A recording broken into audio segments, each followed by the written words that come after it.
এক মহিলা তার উঠোনে গিয়ে দেখেন 3জন বয়স্ক লোক বসে আছেন, বেশ ক্ষুধার্ত।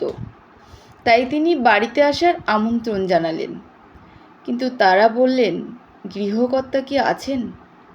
তখন মহিলা বললেন, না, উনি এখন নেই। তখন বললেন, তাহলে তো আমরা যেতে পারবো না, কর্তামশাই সন্ধেবেলা ফিরবেন। তখন মহিলা সব কথা বললেন। কর্তামশাই শুনে বললেন, ঠিক আছে, তুমি ওনাদের ডেকে নিয়ে এসো।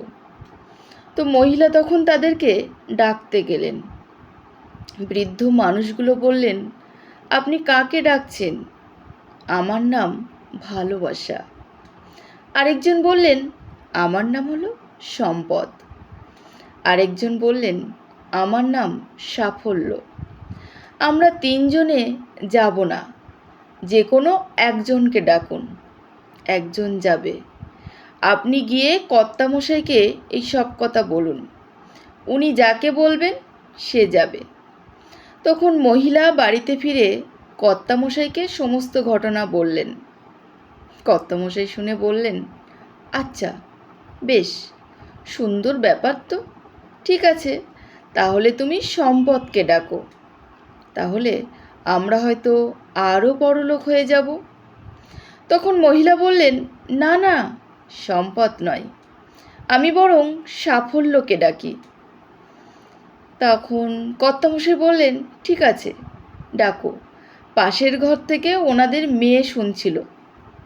মেয়েটা বলল, আচ্ছা, ভালোবাসাকে কি ডাকা উচিত নয়? ভালোবাসা ডাকলে তো আমাদের ঘর ভালোবাসায় ভরে উঠবে। তখন ওনারা ঠিক করলেন, মেয়ে যেটা বলছে সেটাই শুনবে। ঠিক আছে, আমরা তাহলে মেয়ের কথাই শুনব। তো মহিলা গিয়ে সেখানে ভালোবাসাকে ডেকে আনলেন। ভালোবাসা নামে যে বৃদ্ধ ছিলেন, তিনি গিয়ে তাকেই ডেকে ঘরে নিয়ে আসলেন। দেখলেন সাফল্য এবং সম্পদ দুজনেই আস্তে আস্তে ভালোবাসা সঙ্গে ঘরে প্রবেশ করলেন। তারা দুজনেই ভালোবাসার পিছনে আসতে শুরু করেছে। তখন ওই মহিলা বললেন, আমি তো শুধু ভালোবাসাকে ডেকেছি, তাহলে আপনারা আসছেন কেন? বাকি দুজন তখন উত্তর দিলেন, যেখানে ভালোবাসা থাকে সেখানেই সাফল্য ও সম্পদ থাকে। এর থেকে কি শিখলেন?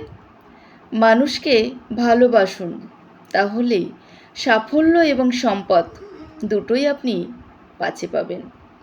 মানুষকে ভালোবাসলেই সব কিছু পাওয়া যায়, ভালোবাসা দিয়েই সব কিছু অর্জন করে নেওয়া যায়।